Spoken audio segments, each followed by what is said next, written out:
Right now, there is a massive, incredibly messy controversy playing out in the tech world. If you've been following the AI space at all, you know that every major company is rushing to release what they call open models. But behind the scenes, there's some serious industry drama brewing over what the phrase open source actually means today. Because, as it turns out, just downloading a model for free doesn't automatically give you the legal freedoms you probably think it does. So, in our explainer today, we're going to clear up all this confusion. We're going to dig into those hidden legal contracts lurking inside your tech stack and figure out exactly how to navigate this wild new landscape together. To really grasp the scale of this drama, consider this quote from the Open Source Initiative, or OSI. They're the organization that has essentially defined open source software since 1998. Right now, they're locked in a fierce, very public debate with major tech giants, especially Meta. The OSI argues that models like Llama 3 completely fail the open source definition because they discriminate against certain users and restrict commercial use. Meanwhile, Meta and others are aggressively marketing these exact models as open source. Now, we're absolutely not here to take sides in that feud, but we are here to impartially break down why this massive definition gap exists and why it's absolutely crucial for your own projects. At the very center of this conflict is a concept called open washing. Basically, this is when you call a project open source, even though it's mostly closed or weighed down by restrictive terms. In the AI world, just releasing the model weights, the actual files you need to run the AI, that doesn't magically grant you true open source freedom. Researchers are increasingly calling out companies for using the open source label as a marketing tactic to lure in developers while secretly holding back training data, code, or slapping legal limits on what you can actually build with it. Okay. Let's dive into Section 1, the Apache 2.0 Gold Standard, the familiar bedrock of software licensing. For decades, true open source has been anchored by these 4 freedoms. Number 1, you must be able to use the system for literally any purpose, no permission required.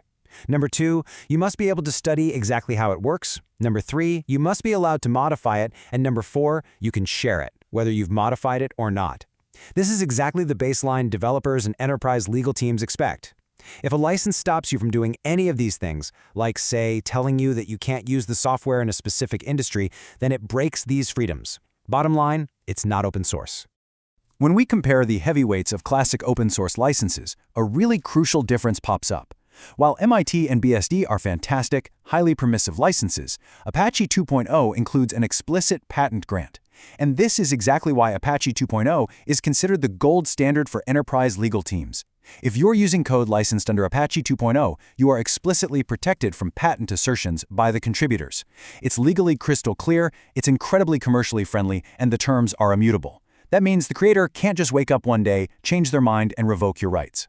And the industry leans on this heavily. In fact, nearly 40% of all the models released on Hugging Face default right to the Apache 2.0 license. We're talking about models like Mistral Small 3.1 and Qwen 3.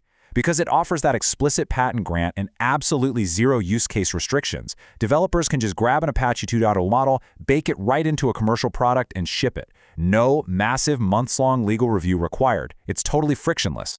Moving on to Section 2, the Wild West. This is where we look at classic OSS versus custom AI licenses.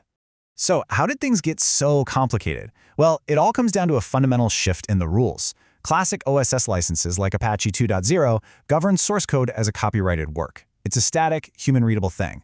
But AI model weights? They aren't source code in the traditional sense. They're essentially compressed mathematical outputs. So, to sidestep all the copyright ambiguity there, tech giants started using custom model licenses that rely on contract law instead. Think terms of use and acceptable use policies. It's kind of like a Trojan horse. You get the weights, sure, but you are now legally bound by a contract you agreed to the second you downloaded the model. And this brilliantly illustrates the structural gap between these two worlds. On one side, you've got Apache 2.0. It's static. The terms are completely immutable, there are zero restrictions on how you use it, and absolutely no limits on how much you scale. But then look at custom AI licenses for models like Llama or Gemma. They are a whole different beast. The vendors can update the terms whenever they want. They have these broad acceptable use policies that outlaw certain applications. Some even slap you with scale thresholds that literally punish you for getting too popular. They are fundamentally different legal instruments. Let's just neutrally break down the specific risks of these custom licenses for a second. Notice how Llama 3, Gemma, and NVIDIA's open model all reserve the right to update their terms. Llama actually caps your monthly active users. Gemma comes with a flow-down obligation, which basically means if you build a B2B app, you legally have to force your own downstream customers to agree to Google's prohibited use policies. And perhaps most importantly, none of these custom licenses include the explicit patent grant you'd automatically get from our baseline, Apache 2.0. Which brings us to Section 3, Enterprise Risk and Procurement. Let's talk about the hidden business impact of these AI licenses. Now, you might be sitting there thinking, okay, but I'm just a developer hacking together a cool app. Does any of this actually matter? Yes, it matters massively the second your app starts to grow. Take this number into perspective, 700 million. That is Meta's monthly active user cap for the Llama 3 license. If your product crosses that line, boom, you lose your automatic commercial rights and suddenly you're at the negotiating table with Meta. You might not have 700 million users today, but if you're an enterprise legal team or a VC, you look at that cap and see an unquantified liability. It literally triggers legal panic because your entire business model now hinges on the unilateral discretion of a giant tech company. And here's how that legal friction just spirals out of control. It's a cascading chain of hurdles. Step 1, developers pick out a shiny new open weight model. Cool. Step 2, product architecture now has to be built around the vendor's acceptable use restrictions. Step 3, your sales team is forced to rewrite all their customer contracts just to include those flow-down obligations we talked about. And finally, Step 4, when you try to raise a Series B or get acquired, the due diligence team throws a red flag on your entire AI stack because, surprise, you don't actually own the IP rights you thought you did. And this right here is exactly why models running on classic OSS licenses are the absolute darlings of the enterprise world. When you choose an Apache 2.0 model, like Mistral Small 3.1 or Devstral, you completely bypass all this legal friction. No user caps to awkwardly explain to investors, no weird downstream restrictions stalling your sales team. A procurement team will fast-track an Apache 2.0 tool in a heartbeat because it's a known quantity. It eliminates a whole class of commercial risks simply by existing under a safe, familiar, static copyright license. Finally, Section 4, Defining True Open Source AI. Let's look at the new OSAID 1.0 framework. To cut through the lingering noise, we really need to draw a hard line between open weights and true open source. With open weights, like your Llama or Gemma, yes, you can download the files, but the training code? Hidden. The data info? Missing. And commercial use usually has a bunch of strings attached. True open source AI is a completely different ballgame. Everything is shared. The data information is fully disclosed so the model can actually be reproduced.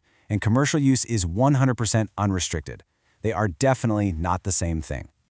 So according to the brand new OSAID 1.0 framework, an AI model has to ship with 4 exact components to officially earn the title of open source.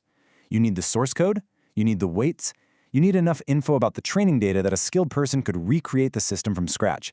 And finally, all of this has to be bound by a permissive license.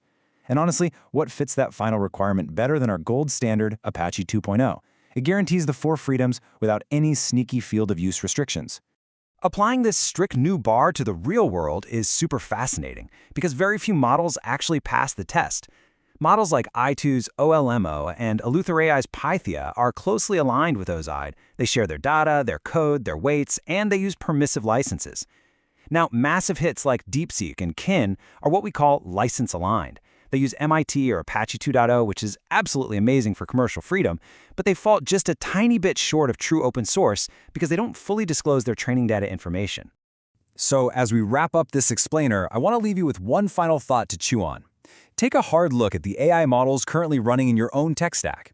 Are they actually open source, protected by the immutable, rock-solid freedoms of a classic license like Apache 2.0? Or are they just open weights, controlled by updatable contracts that are simply open for now? Understanding that difference isn't just some academic debate. It's quite literally the foundation of your product's legal future. Thanks so much for joining us for this explainer, and we will catch you in the next one.